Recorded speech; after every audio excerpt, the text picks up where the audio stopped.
তো দেখো, এ আমাদের ফাইনাল গার্লিক ম্যাগি তৈরি হয়ে গেছে।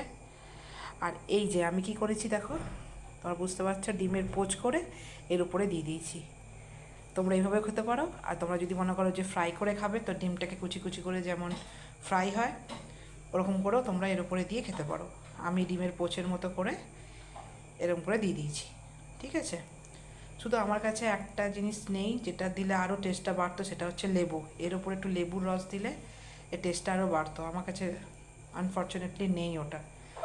ঠিক আছে, তো এইটা হলো আমাদের আজকের ডিনার। আর এটার নাম হচ্ছে গার্লিক ম্যাগি। ঠিক আছে, গার্লিক নুডলস অনেকেই শুনেছো, এটা হচ্ছে গার্লিক ম্যাগি। এর মধ্যে কোনো সবজি নেই, শুধু আছে গার্লিক মানে রসুন, লঙ্কা কুচি আর হচ্ছে ধনেপাতা কুচি। তোমাদের আগেই দেখিয়েছি। তো এইভাবে করে তোমরা একদিন খেয়ে আমাকে জানিও যে যারা যারা ম্যাগির লাভার হচ্ছ, কিংবা কোনো সময় মুখ রোচক কিছু, একঘেয়েমি খাবার খেতে খেতে ভালো লাগে না, মুখ রোচক কিছু খেতে চাও, তো একদিন বানিয়ে এরকম করে খেয়ে ভালো লাগবে। ঠিক আছে, তো চলো এখনকার মতো টাটা। আরও নতুন কিছু ব্লগ আমি দেবো, তোমার সাথে শেয়ার করব। তো এখনকার মতো আসছি। Good night, tata.